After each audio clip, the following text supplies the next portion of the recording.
तारिक शेख आखिर है कौन? आखिर ये तारिक शेख है कौन? ये तारिक शेख कौन है? मेरा नाम जुनैद है और मैं NICVD में हेड ऑफ बायोमेडिकल हूँ और यहाँ पे मैं 2011 से बायोमेडिकल डिपार्टमेंट जो हमारी बहुत बड़ी एक इम्पॉर्टेंट टेक्निकल सपोर्ट है उसको देखता हूँ। अब सवाल ये है, बहुत दिनों से जो दिमाग में भी आ रहा था और पूछना भी चाहता हूँ कि तारिक शेख आखिर है कौन बेसिकली।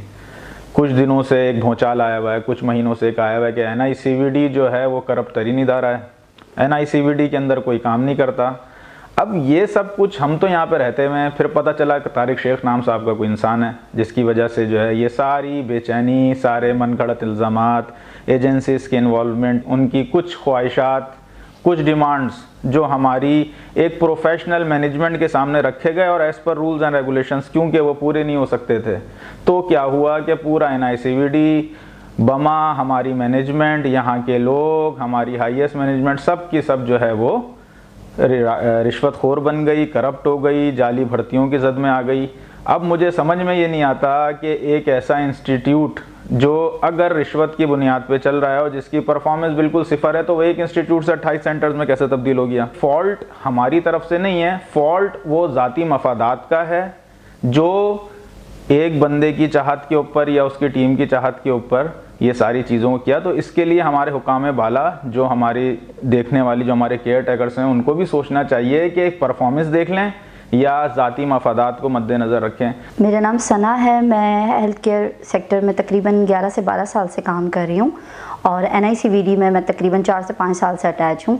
तारिक शेख साहब की ये डिमांड्स थी कि उनको जो है एक्स्ट्रा अलाउंसेस दिए जाएं, उनको प्रमोट किया जाए, 18 से भी प्रमोट किया जाए। जब तक ये NICVD का हिस्सा बने रहे, सो कॉल्ड हिस्सा बने रहे, तो जब तक NICVD में कोई बुराई नहीं थी। जैसे ही इनके खिलाफ इनके ऊपर एक्शन लिया गया, इनकी जो मनफी एक्टिविटीज़ थी उसको हाईलाइट किया गया, उस पर एक्शन लिया गया, कमेटी बैठी गई, इनको लेटर्स दिए गए कि कम से कम आप जॉब तो करें, काम पे तो आए, तो इस पे ये करप्शन का गढ़ बन गया NICVD। तो ये चीज़ मेरी समझ से बाहर है कि जो शख्स खुद प्रॉपर नहीं है, वो खुद एक ऐसे इदारे को जो कि सर्व कर रहा है, हेल्थ वर्कर्स यहाँ पे प्रोफेशनल्स हैं सारे, कोई इस तरीके का नहीं कि ऐसी आंखें बंद करके जो है हायरिंग कर ली है।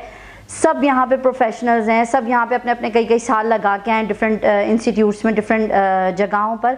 उन लोगों को ये शख्स जो कि खुद प्रॉपर नहीं है, खुद जो है गलत तरीके से चल रहा है, वो कैसे ब्लेम कर सकता है? मेरा नाम करीम अंबानी है। मैं NICVD में एज मैनेजर OPD सर्विसेज काम कर रहा हूँ गुज़िश्ता 4 साल से। लेकिन ये तारिक शेख कौन है? कौन जानता है तारिक शेख कौन है? ये गोस्ट एम्प्लॉय है। तारिक शेख महकमा सेहत में ऑलरेडी BPS 17 की एक नौकरी कर रहा था। 2016 में इसने यहाँ पर मुस्तकिल बुनियाद पर नौकरी हासिल की, लेकिन इसने अपनी महकमा सेहत की नौकरी नहीं छोड़ी। यहाँ पर उसने गुमराह किया, गुमराह करके और नौकरी हासिल की। बैक वक्त दोनों इदारों से पैसे बटोरता रहा, वहाँ 17 ग्रेड की नौकरी, यहाँ 18 ग्रेड की नौकरी, और फिर भी नाजायज़ मराद का मुतालबा करता रहा वो कि मेरे रिश्तेदारों को नौकरी दी जाए, मुतालबा करता रहा वो कि मेरी मराद को बढ़ाया जाए, मुतालबा करता रहा वो कि मुझे मज़ीद ग्रेड बढ़ा कर दिया जाए।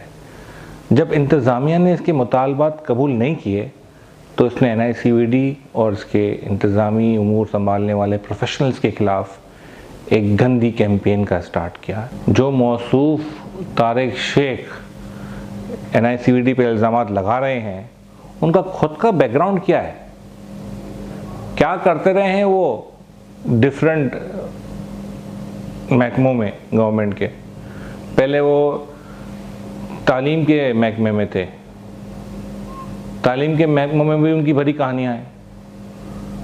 एज अ फ्रंटमैन काम करते थे वहाँ पे भी, ये लोगों से रिश्वत लेना, उन पे भरी इल्ज़ामात हैं। हिस्ट्री तो देखिए उनकी। हम यहाँ पर मेहनत के साथ, दयानतदारी के साथ तमाम मरीज़ों का मुफ्त इलाज करते हैं, ना दिन देखते हैं ना रात देखते हैं। हमने तमाम पूरे सिंध के सूबे में दिन रात एक करके NICVD को सर्विस को एक्सपेंड किया है।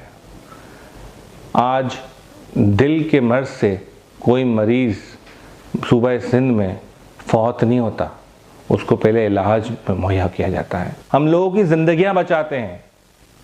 तारिक शेख एक बदनुमा झूठा आदमी है। वो झूठ बोलता है, लोगों को गुमराह करता है, इदारों को गुमराह कर रहा है, मीडिया को गुमराह कर रहा है। ऐसा शख्स जो खुद ड्यूटी पे नहीं आता हो, उसकी क्या क्रेडिबिलिटी है? किस तरह से वो किसी पे इल्ज़ाम लगा सकता है? यहाँ तक कि उसने मैनेजर एचआर को धमकी दी, उसको थ्रेट किया। क्यों थ्रेट किया? क्योंकि उसके खिलाफ एक जायज़ कार्रवाई का स्टार्ट किया उसने। जब एक जायज़ कार्रवाई उसके गोश्त मुलाजिम होने पे स्टार्ट हुई तो मैनेजर एचआर को उसने थ्रेट की, धमकी दी कि तुम अपना अंजाम देख लो।